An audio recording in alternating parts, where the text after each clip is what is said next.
साल 2024 में पद्म पुरस्कार हासिल करने वालों में 132 दिग्गजों का नाम शामिल है। इसमें एक नाम बीते साल नवंबर में दुनिया को अलविदा कह गई थी, जिनका नाम है एम फातिमा बीवी। इस महिला ने देश में अलग मुकाम हासिल किया है, जहां उन्हें सुप्रीम कोर्ट की पहली महिला जज होने का कीर्तिमान हासिल है। हालांकि वो सिर्फ शीर्ष न्यायालय की पहली महिला जज नहीं थी, बल्कि बार काउंसिल में गोल्ड मेडल जीतने वाली पहली महिला थी। नमस्कार, मैं प्रिया बंसल और आप देख रहे हैं हमारा शो शी मैटर्स।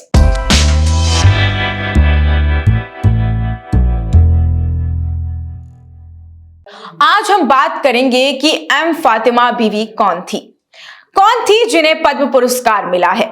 30 अप्रैल 1927 में केरल के पाथनमिट्टा में जन्मी फातिमा बीवी को कामयाब वकील और जज बनाने में पिता अन्नावितिल मीरन स्वामी का काफी बड़ा योगदान रहा है।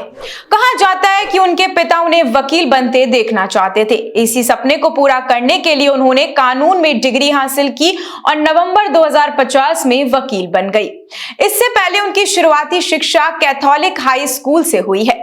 उन्हें ग्रेजुएशन की पढ़ाई त्रिवंतमपुरम की यूनिवर्सिटी कॉलेज से केमिस्ट्री में की थी।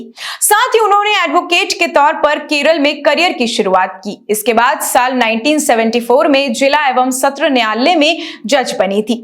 साल 1980 में उन्होंने इनकम टैक्स अपीलेट ट्रिब्यूनल का रुख किया और साल 1983 में उच्च न्यायालय की जज बनी। इसके बाद साल 1989 इतिहास में दर्ज हो गया और वो सुप्रीम कोर्ट में पहली महिला जज के तौर पर नियुक्त हो चुकी थी। साथ ही शीर्ष न्यायालय में वो इस पद पर 29 अप्रैल 1992 तक भी रही थी। हालांकि रिटायरमेंट के बाद भी फातिमा बीवी ने काम की रफ्तार को बिल्कुल भी धीमा नहीं किया और राष्ट्रीय मानवाधिकार आयोग की सदस्य बन गई। साथ ही उन्होंने तमिलनाडु की राज्यपाल का भी दायित्व संभाला था, जो खासा विवादों में भी रहा था।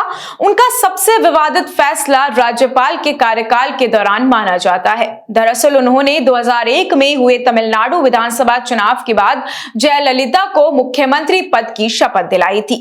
खास बात तो यह है कि उस साल टांसी भूमि मामले में दोषी पाए जाने के चलते उन्हें चुनाव लड़ने से अयोग्य घोषित कर दिया गया था, लेकिन उन्होंने इन सब के चलते हार नहीं मानी और अपने मुकाम को हासिल करने और लोगों के लिए अपने जीवन को समर्पित करने में लगा दिया।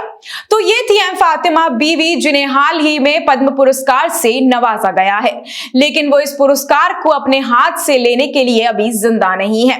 आज वो महान हस्ती हमारे बीच में नहीं है, लेकिन उनका काम, उनके काम के प्रति उनका समर्पण लोग सालों साल याद जरूर रखेंगे। ऐसी और भी महिलाओं के साथ आसमान छूने की कहानी, कुछ नया करने की कहानी हम आपके लिए लेकर आते रहेंगे। पर तब तक के लिए इजाजत दीजिए। मैं आपके साथ प्रिया बंसल। नमस्कार।